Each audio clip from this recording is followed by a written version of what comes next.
Hello and welcome to GarbAugust Day 1. I'm just going to record a nice little day in the life vlog to showcase all of what I'm doing for the first day of GarbAugust. Now, I am starting this late, so I'm starting this at about 3 p.m., but I do plan on getting a whole bunch of content filmed and a whole bunch of books read today. So let us begin. I'm going to start with comic books. I have many, many months of comic books to get through, so I'm going to start that. And that will be one of the first things I do for GarbAugust. And then I also started the novelization for X yesterday, so I'm definitely going to continue that. That one's a short one. I would love to get through that today. And I'm also doing some laundry. For audio, I'm listening to Harbrecht, the First Marshal, which is a Warhammer audiobook, and I will give you information about that probably some other day. But yeah, that's what I'm reading there. So let us begin. Update. So I did finish the fifth issue of Aliens Paradiso. It's been a while since I read the first four issues of this, like months, in fact. So I was a little bit like, what is happening here again? And eventually I kind of caught up and enjoyed it for the most part. It was a fun series about aliens kind of like running rampant on a casino planet, which is a very fun idea. Some very stupid connections to the original Alien film, like things that were just not needed. But other than that, it was a fun, gore-filled time and had a lot of the intrigue that I enjoy. So yeah, one of the better Alien comics from Marvel. Marvel has not been doing great Alien comics, so at least in their mainline series, but they've been kind of shaping up recently, which is nice. And Alien Paradiso was a very fun story to read. Next up, I read the first issue of Predator, Black, White, and Blood, which was amazing. Black, White, and Blood is basically like Marvel's current, I guess you could basically call them like heavy metal magazine-esque stories, where they have all the limiters off, and they are a bit more, free to do gore and to do more adult stories using like kind of like a black and white format. There are usually 3 stories in here, one of which is an ongoing story, and the other 2 which are just, their own things. What was fun about this is that I think of all of the Black, White, and Bloods that I've read, Predator is the one that best suits the short story format. You can do so much fun stuff with a Predator and a short story, and yes, this freaking rocked. This was a great first issue and just had everything I would want from a Predator story. I especially loved the final story in here is amazing. Basically, the Predator goes to a gun show and just wrecks ship at a gun show, and it's like legitimately goes so hard. It goes so hard, and it's just a Predator effing up a gun show, and like it literally is written where the Predator's like, there are no warriors of any merit at this gun show, and it's like, damn, this Predator's coming in hard for everybody. So yeah, that was super fun. And then I also did read the 4 issues of Predator versus Spider-Man, and yes, this was a very fun series. I do think that it wrapped up a little bit too quick, unfortunately. I think the first 3 issues of this are like really amazing. There's like a serial killer who is a predator who is just like a complete psychopathic predator who just kills whoever and just skins them alive and is like wearing people's skins, and he is like going about New York during a power outage. And it's just freaking amazing. Like, it's such a fun story. And then they bring in Kraven the Hunter to also kind of like help out. Normally, these are set at a very specific time in a character's, history. That's kind of what Benjamin Percy has been doing with his Predator versus blank. So there's Predator versus Wolverine and Predator versus Black Panther. Predator versus Black Panther was not great, but Predator versus Wolverine was great, and Predator versus Spider-Man is really, really fun and has a lot of great stuff. I just think that this one especially probably should have been 5 issues, because I think that there could have been a way funner final fight scene with the titular Predator, and Spider-Man doesn't even technically meet this Predator. He meets and fights other Predators, but he doesn't meet and fight the actual, like, serial killer Predator, and I was like, that would have been like fun. That would have been a fun little twist, but I do still like how the story ends and what it sets up for Craven the Hunter. So yeah, I do think this was still a very fun, surprisingly gory comic. This one was more gory than this one, so I'm amazed they let this one come out. But yeah, no, this was just a great time. So yeah, I will continue reading the comics. Beep boop comic update. Beep boop comic update. And many kids are sleeping. Why are you sleeping? You should be reading comics like your father. So first off, this is the new Godzilla ongoing comic, and it was fine, I guess. It's like it feels very much like Godzilla Final Wars, which is from 2004. If you've seen that movie, where there's all these like cool super mutants of human fighting kaiju, and like I don't like. It's fine, I guess, but like I have no interest in watching tiny people beat up Godzilla. Like that's kind of boring. And I like human stuff in Godzilla. I'm not saying I don't enjoy human stories in Godzilla media, but when I watch the fights, I prefer to watch like Godzilla fighting another giant monster because that's kind of the appeal. But anyways, regardless, this is an okay comic. I will be interested to see where it goes. I'm a little bit disappointed that this is the ongoing thing that they're doing. No mentions of radiation, and very much like a weird kind of anime-esque Godzilla story. We'll see where this goes. This is kind of just starting. Next, Godzilla, Here There Be Aliens. This is the next installment of the Godzilla, Here There Be Dragons storyline. So there's Here There Be Dragons number 1 and Here There Be Dragons number 2. And now it's Godzilla, Here There Be Aliens, which is picking up far in the future from when we were last involved, because now we're in the 1950s and the early ones were like 1800s or something. But regardless, this was really fun. There's a lot of very much pulp sci-fi in this, and if you enjoy old 50s monster movies, you will enjoy this, because this really kind of takes the cake and makes something really fun with the Godzilla license. I have quite enjoyed the Here There Be series.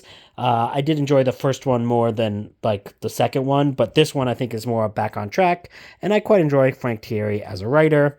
The artwork is pretty solid, and has a lot of cool little details, about zillions and simians and other very famous Godzilla monsters. And then we've got Mothra. I read 3 issues of the Mothra, Queen of the Monsters story. Now, I did not care for the first issue of this. Like, I didn't think it was terrible, but it didn't really blow me away. But I really liked these subsequent issues. They were really kind of fun and hopping out throughout time. And it's like this idea of there's these Mothra twins who are trying to get a Mothra egg from the past to the future so that they can bring back Mothra to help save the world from a very crazy creature that's coming for them. And this has like really fun artwork. Matt Frank is always solid when it comes to the artwork, and the characters are really kind of fun and have a really kind of interesting back and forth. There is a new kaiju called Antra, and Antra is kind of like a hero, is going to be working with like Mothra, and they're going up against Mechagiris. And yeah, this one has like a lot of fun ideas to it. And, the 4th issue has like all these like really fun little monster fights as they're trying to train up the new Mothra to fight this big bad. And they introduce the new big bad as not Megaguirus like in the movie. He's taken Mothra's powers, so now it's Omegaguirus. And like, I'm like, yeah, that's a fun, silly thing. And yeah, this is something that you don't really have to take too seriously, and just has a lot of fun kind of anime-esque vibes. And it's funny because, I did not like the new ongoing as much, but it could surprise me given that is just the first issue, especially since I didn't love the first issue of Mothra, Queen of the Monsters, and I actually did quite enjoy the subsequent ones, because also look at this, I like little Mothra larvae, that's yellow, that's kind of cute, okay? There's a bunch of Godzilla Marvel comic crossovers. Now, there are literally too many freaking Godzilla comics right now, and I cannot afford all of these Marvel comic crossovers. Unfortunately, I'm missing Godzilla versus Spider-Man, which is the one that I really wish I would have got because, yeah, that would have been great. But Godzilla versus the Fantastic Four and Godzilla versus the Hulk were very, very fun stories. This one, Godzilla has to help the Fantastic Four fight off a new Herald of Galactus, which is Ghidorah, the three-headed monster. And yeah, this was clearly kind of like set in like a 50s-esque era. Well, sorry, 60s esque, 60s, 70s esque era of Godzilla.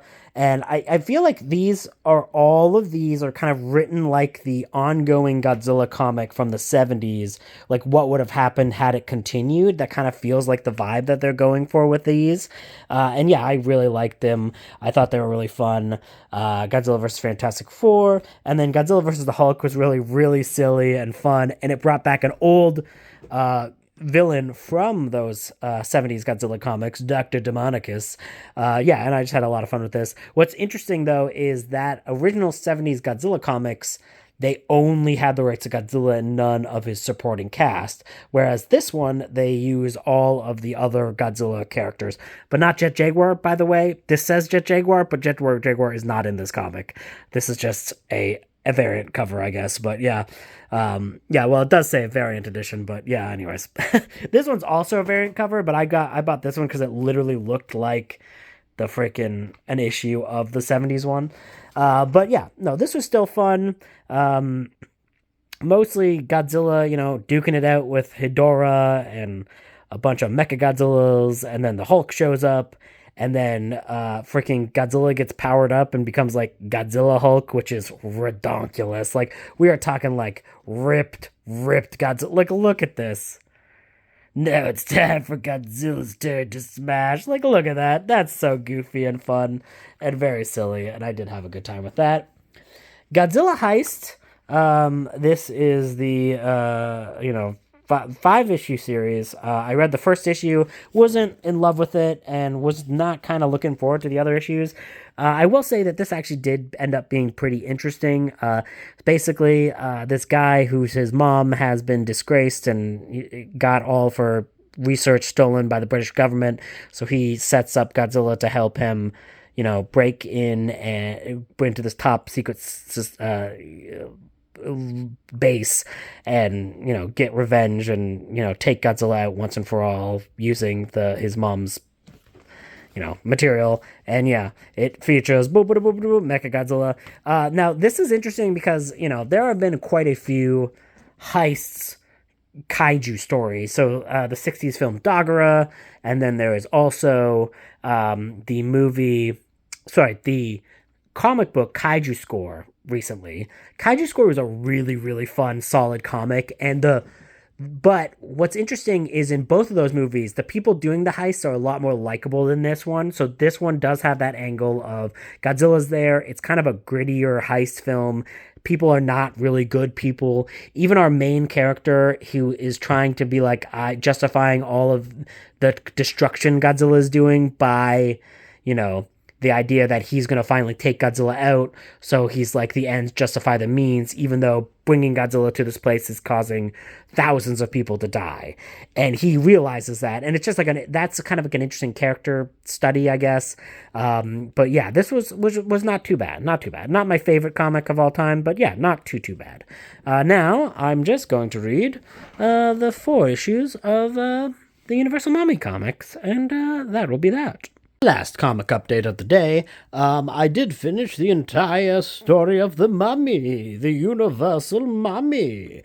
Now, of all my Universal Monsters opinions, the ones that are the strongest is that I do not care for the Mummy. The Mummy franchise is certainly not the best in terms of the Universal Monsters brand. However, this was actually really, really an interesting little story. It kind of takes it. It does genuinely feel like the Universal Monsters movie.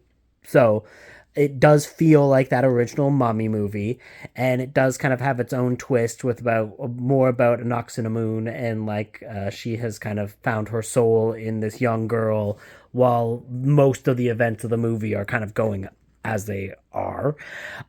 This was a fun story and was good and is very much true to the story of that original Mummy movie. If you like that vibe of the like horror romance ish angle from that movie, then yeah, you will probably really enjoy this. But if you're not a huge fan of that, like me, you will still enjoy this. It just won't be your favorite of all time. I thought this was pretty good and enjoyable. I did see a little preview for The Invisible Man is next, and I cannot wait because The Invisible Man is by far the weirdest franchise in Universal Monsters history, and there's so much stuff you can do with that. So far, if I were to rank these, Frankenstein is number one, then yeah, okay. So Frankenstein number one, then Dracula, and then because Dracula is just really like the visuals in that Dracula are so good. Frankenstein is like an amazing all around package. And then I think this next, yeah, this next because it has like a really good, compelling, complete feeling to it, and I would give this one and the Creature from the Black Lagoon Returns. What is it called exactly? It's like the Return of the Creature from the Black Lagoon, or something of the creature, some creature of the creatures. What's it called?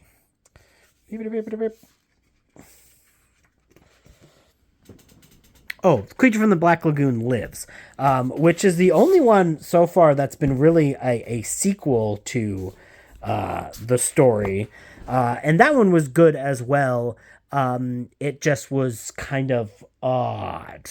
And I thought it was a pretty interesting story, but I think that this is slightly better than that one. The Dracula one is fantastic comic book. It just really doesn't really feel that much like Universal Monsters Dracula. It feels more like normal Dracula. I'm super excited for The Invisible Man though. Like I'm so pumped. We've got a few coming out. Like I wonder if they're going to do a Bride of Frankenstein one, like just on its own. And then I do also wonder if kitties are wrestling. Kitties wrestling. Oh, kitty wrestling. You guys being nice? Kitty wrestling. Anyways, and then of course the Wolfman. The Wolfman is the next big one that that they could do. So I would be interested to see what happens. I mean, there's also like a whole bunch of other ideas that they could tackle from the Universal Monsters line. So it's just kind of a matter if they're only going to review and do those main big ticket movies. Hell, they could do freaking Werewolf of London. They could do something with that, the original Werewolf of London. I don't know. There's just like a lot to do and a lot of interesting angles that they could take. So yeah, really enjoyed this comic overall. Not my favorite of the line, but still quite good. And there's really good artwork here. Yeah, really good artwork and some really good character work. So if you like the original Mummy, you will like this. And before I come and sit down with the novelization for X, I am actually going to listen to one of the novelizations for the original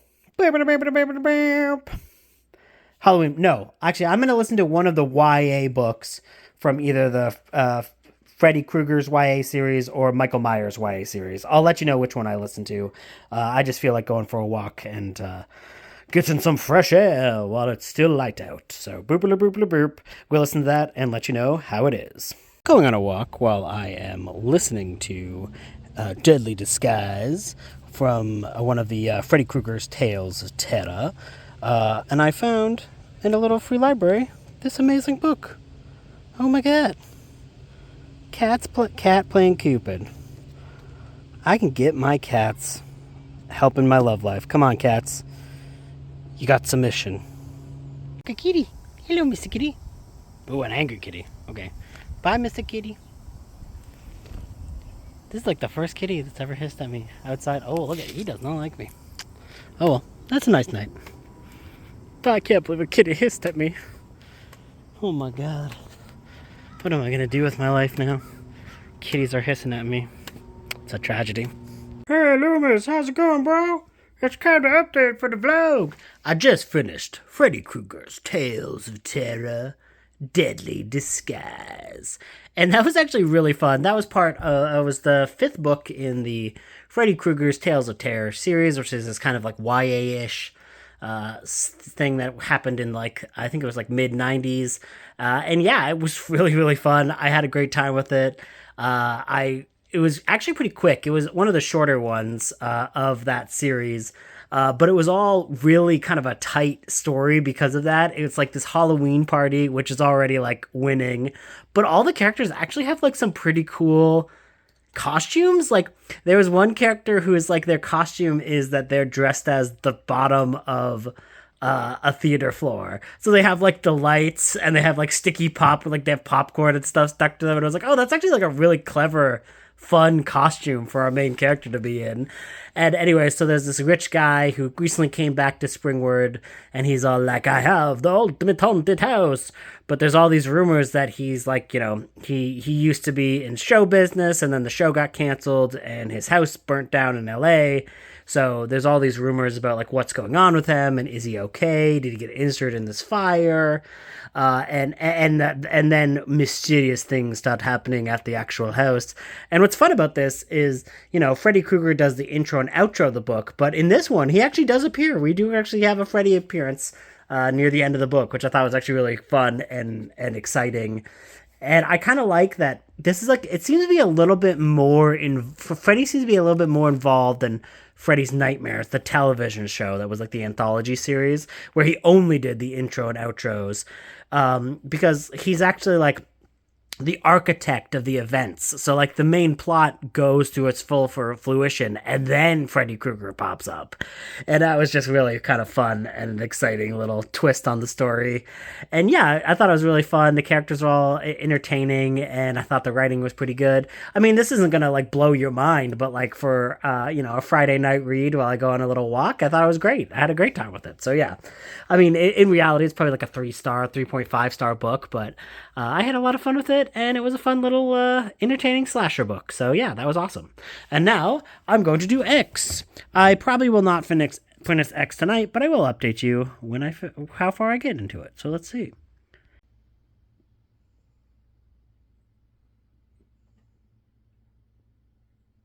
You guys are cute. Yeah. I'm sitting here reading some smutty slashing book, and you guys sitting here just hanging out, being all cuties. We'll definitely be finishing this tomorrow. I only have 50 pages left. It's not a very long novelization, but it's really quite good. Tim Wagner really captures the style of the film quite well and really gets a sense of the atmosphere and gets into a little bit more of the psychology behind some of the characters. And yeah, it was just really, really interesting. It does go into a little bit more of this, the trashy side. There are things that are hinted at in the movies that are more, graphically described, which, you kind of would expect in a novelization of people making a adult film. The murders are quite wild. And yeah, no, I'm really enjoying it, and I think it's a good adaptation of the film. I'm really excited to read Pearl, especially because Pearl is my favorite of the trilogy, and would be interested to read Maxine as well. I don't know if Maxine got made, though. But anyways, this is quite good. I will finish that tomorrow. And yes, this was the very first day of GarbAugust, and I actually got quite a bit done. So yeah, I hope your first day of GarbAugust went well. And I'll definitely be doing a few more vlogs as we go on. Bye-bye!